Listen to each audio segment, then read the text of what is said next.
Hello and welcome to Book Solve, and the second video in a series of 100 great reads from my library, this being a general theory of Oblivion by Eduardo Agualusa. When I'm talking about these books, you'll forgive me if you spot some help that I've had from AI. Sometimes it's been a time since I read them. I'm trying to do lots of videos. I can't remember the details of every single book that I've nominated from my library to do. I want to get through them in a reasonable amount of time, so I am going to use some AI, but I shall adapt it and try to give my style to what I put on there. And there's still lots of me in what I've got here. I'm doing these in a more formal style, building myself up a script and then reading that rather than the more informal style that I've used for most of my other videos. So now we leave behind the windswept sandpit of The Woman in the Dunes and turn to another story of isolation. This is this time it's not in the dunes of Japan, but in the high-rise buildings of Luanda in Angola. In A General Theory of Oblivion by Eduardo Agualusa, the protagonist's retreat from the world isn't effective personally through direct force, but by choice under the stress of living during revolutionary unrest. The book's a hybrid of historical fiction, magical realism, and philosophical meditation. And the novel's based on a true story of a woman who did indeed brick herself up inside her apartment in Luanda, Angola, for nearly 30 years during the country's violent transition to independence. The novel was written in 2012 in Portuguese and was translated by Daniel Hahn and published in English in 2015. And it won the 2017 International Dublin Award. Agualusa's Ludovica, or Ludo as she's known in the story, locks herself away on the eve of Angolan independence in 1975 and begins to forget the world outside. And the novel explores what happens when we're cut off from society and how memory, identity and meaning shift when the outside world becomes distant or irrelevant. Agualusa weaves memory, history and magical realism into a lyrical meditation on personal and national transformation. There's an AI sentence if I ever saw one. So here's a little extract. I write on walls, on the white walls of my apartment. I write with charcoal, with a burnt stick, with the ash from the furniture that I've broken and burned. I write with brick dust, with red ink, with my own blood when there's no other way. I write in order not to forget, so I don't become the walls, the silence, the dead air. I've killed pigeons, grown cabbages, wept. I once tried to kill myself by swallowing pages from a notebook. I thought perhaps I might disappear, absorbed into the words. It didn't work. I vomited for days. I saw letters in the bowl. I think we are all writing. We are all scribbling without knowing it on the walls of time. And one day when we're gone, someone will read us. Even the quietest, most ordinary life leaves a trace. Every life is a story. Really nice passage there that sort of sums up how Ludovica assesses her isolation and how she uses her time in despair, but not succumbing to despair. The book's structured with short chapters. There are multiple narrators and different perspectives. So we don't just stop with Ludo all the time, or the other major character I'll talk about in a minute.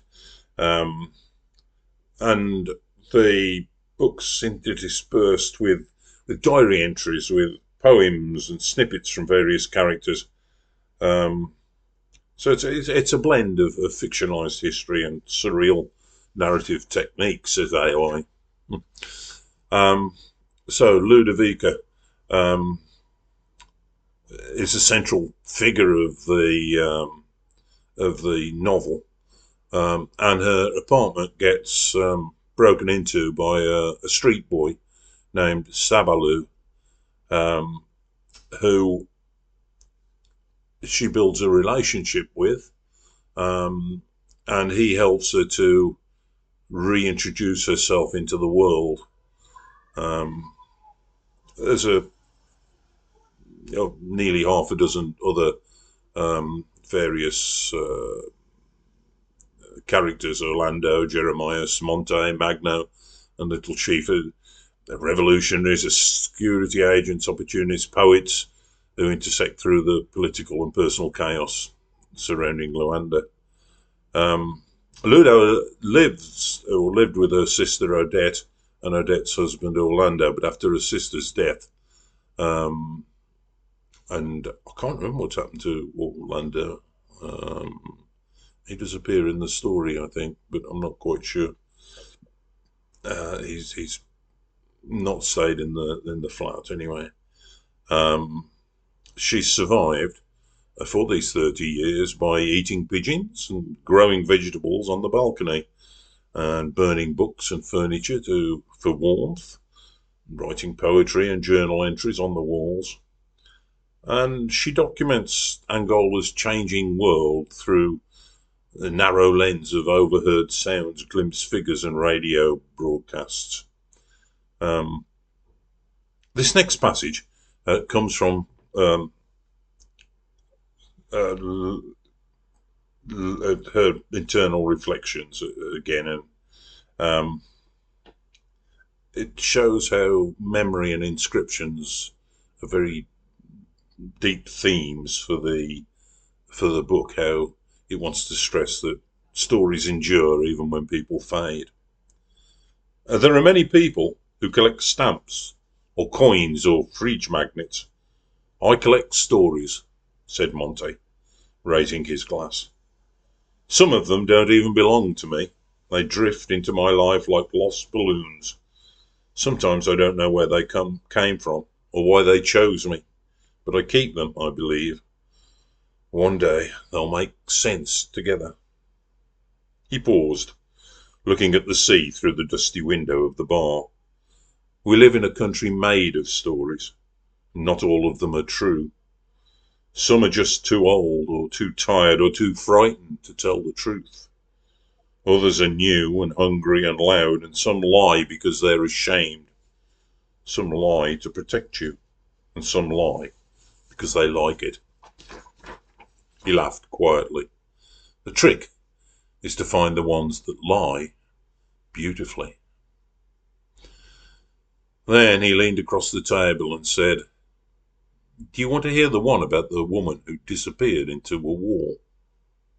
It's funny how that reminds me very much of a book, um, Memoirs of a Survivor, um, which is Doris Lessing, um, which again is a woman who's isolated herself in a flat and disappears into the wall.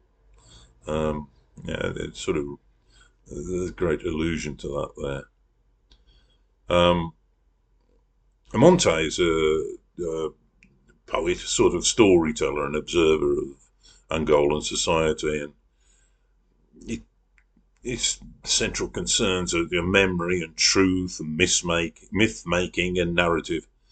Um, and it's through him that we see Ludo's story through somebody else's lens, how her story and the true life story of the real woman becomes a sort of urban legend. Um, the tone of the text is philosophical, but it's grounded in character with a touch of irony and warmth.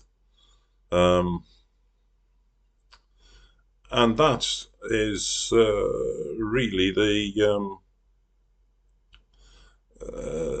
book as a whole. Major themes: oblivion and memory, Isolation and Madness, History and Revolution, Empathy and Human Connection, and Surrealism and Realism. Because Agualusa uses a magical realism to reframe the real horrors. The pigeons turn into prophets and the diaries into sacred texts. And Sabaloo, the young man who